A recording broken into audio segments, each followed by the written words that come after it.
Test ক্রিকেটে ভারতের এই করুণ অবস্থার কারণ কি? কেন দিন দিন টেস্ট ক্রিকেটে এতটা পিছিয়ে পড়ছে ভারত? আর এর পেছনে আসল দায়ী কি? গৌতম গম্ভীর নাকি অজিত আগারকার নাকি পুরো ম্যানেজমেন্ট মিলে ভারতের টেস্ট ক্রিকেটকে ধ্বংস করে দিচ্ছে? একটা সময় ছিল যখন অন্যান্য দেশগুলো ভারতের বিরুদ্ধে টেস্ট ম্যাচ খেলতে চিন্তা করত।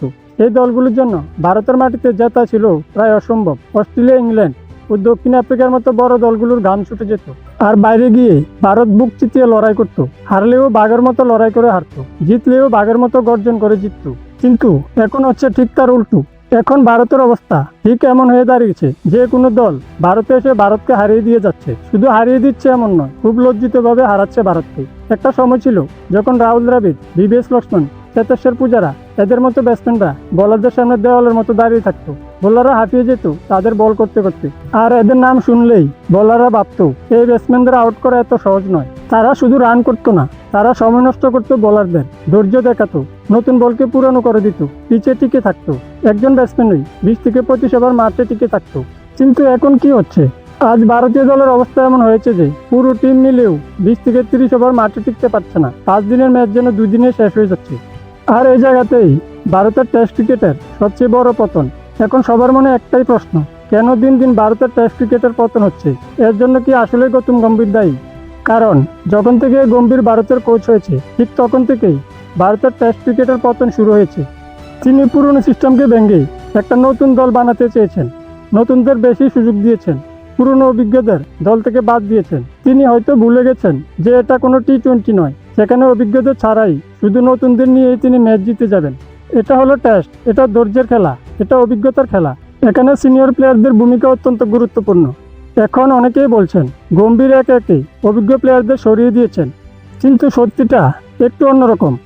রোহিত শর্মাকে সরাসরি বাদ দেওয়া হয়নি, বিরাট কোহলিকেও সরাসরি বাদ দেওয়া হয়নি, বরং এমন একটা পরিবেশ তৈরি করা হয়েছে যেখানে তারা নিজেরাই টেস্ট ক্রিকেট ছাড়তে বাধ্য হয়েছেন। এটা কি পরিকল্পিত নাকি পরিস্থিতির ফল? এ নিয়েই এখন সমালোচনা চলছে। এর সাথে উঠে আসছে আরেকটা নাম, অজিত আগারকর। সিলেকশন কমিটির চেয়ারম্যান হিসাবে তার সিদ্ধান্ত নিয়েও অনেক বড় প্রশ্ন উঠেছে। নতুন প্লেয়ারদের অতিরিক্ত সুযোগ দেওয়া হচ্ছে, আবার অনেক প্লেয়ারদের ঠিক সুযোগ না দিয়ে বাদ দেওয়া হচ্ছে। ফলে তৈরি হচ্ছে খুব সাধারণ একটা টিম, যে টিম দিয়ে সাউথ আফ্রিকা, অস্ট্রেলিয়া বা নিউজিল্যান্ডের মতো দলকে হারানো খুব কঠিন। টেস্ট দলে দরকার স্টেবিলিটি ও কমিউনিটি, কিন্তু এখানে হচ্ছে একটার পর একটা এক্সপেরিমেন্ট। আর এক্সপেরিমেন্ট যদি খুব বেশি হয় তাহলে দল ভেঙে পড়ে। এবার আসি বোলিং বিভাগে। একটা সময় ছিল যখন ভারতের বোলিং আক্রমণকে বিশ্বের ভয়ঙ্কর বোলিং আক্রমণের মধ্যে গোনা হতো। অশ্বিন, বুমরা, মোহাম্মদ শামি, সিরাজ, এই 4 জনের বোলিং আক্রমণ ভারতের বোলিং বিভাগকে খুব শক্তিশালী করেছিল। কিন্তু এখন ইনজুরি রোটেশন আর ভুল প্ল্যানিংয়ের কারণে ভারতের বোলিং ইউনিটে ধারাবাহিকতা নেই।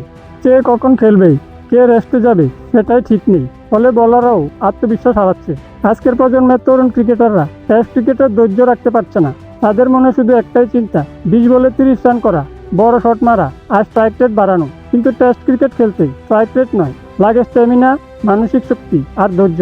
আগে ব্যাটসম্যানরা 5-6 ঘন্টা ব্যাট করার জন্য নিজেকে প্রস্তুত করত, আজকের প্লেয়াররা 5 থেকে 6 ওভার ব্যাট করার জন্য নিজেদের তৈরি করছে। ফলে টেস্টে গিয়ে তারা টিকতে পারছে না।